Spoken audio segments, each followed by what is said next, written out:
ओम नमः शिवाय। हर हर महादेव। यज्ञ के बाद अपने सामने प्रकट हुए वायु देवता से ऋषियों ने कहा, प्रभु, आपने चतुर्मुख ब्रह्मा के मुख से परमात्मा रुद्रदेव की सृष्टि बताई। इस विषय में हमें संशय होता है कि जो प्रलय काल में कुपित होकर ब्रह्मा विष्णु अग्नि सहित समस्त लोकों का प्रलय कर डालते हैं, जिन्हें ब्रह्मा विष्णु प्रणाम करते हैं, जिन लोक संहारकारी महेश्वर के वश में दोनों सदा रहते हैं, उन महादेव ने किस प्रकार ब्रह्मा और विष्णु को अपने शरीर से प्रकट किया था, तथा जो सदा प्रभु उनका योगक्षम वन करते हैं, वे आदिदेव पुरातन पुरुष रुद्र ब्रह्मा जी के पुत्र कैसे हो गए। हे तात, भगवान ब्रह्मा ने मुनियों से जिसे बात बताई थी वह सब आप कहिए। भगवान शिव के उत्तम यश का वर्णन करने के लिए हमारे हृदय में बड़ी श्रद्धा है। वायु देवता ने कहा, ब्राह्मणों, तुम लोग जिज्ञासा में कुशल हो, अतः तुमने यह बहुत उचित प्रश्न किया है। मैंने पूर्व काल में पितामह ब्रह्मा जी से यही प्रश्न रखा था और तुम्हें उसी के श्रवण की बड़ी श्रद्धा है। उसके उत्तर में पितामह ब्रह्मा जी ने जो कहा था वह मैं तुमसे बताता हूँ। जैसे रुद्रदेव उत्पन्न हुए और फिर जिस प्रकार ब्रह्मा विष्णु की परस्पर उत्पत्ति हुई, वह सब विषय सुनाता हूँ।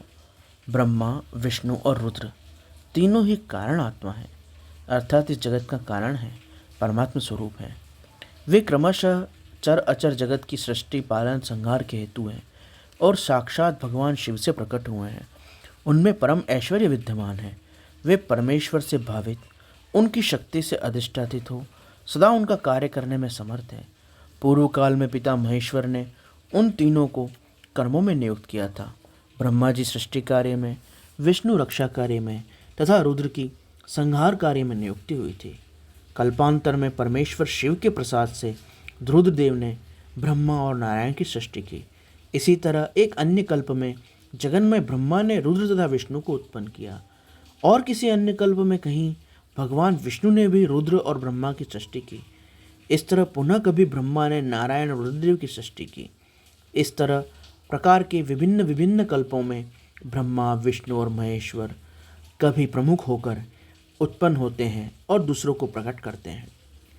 इस तरह विभिन्न कल्पों का वृत्तांत देकर महर्षिगण उनके प्रभावों का वर्णन करते हैं। अतः तुम्हें इसमें बिल्कुल संशय नहीं करना चाहिए कि किस प्रकार भगवान शिव शंकर भोलेनाथ, जो संपूर्ण जगत के परमात्मा हैं, वह रुद्रदेव से अथवा विष्णुदेव से निर्मित हैं। विष्णु और ब्रह्मा जी ने भगवान रुद्र को कैसे निर्मित कर दिया, ऐसा संशय तुम्हें नहीं करना चाहिए, क्योंकि कल्पांतर से ये तीनों देव सृष्टि के प्रमुख आधार के रूप में एक दूसरे को निर्मित करते हुए इस सृष्टि के निर्माण और आधार के रूप में उपस्थित रहते हैं।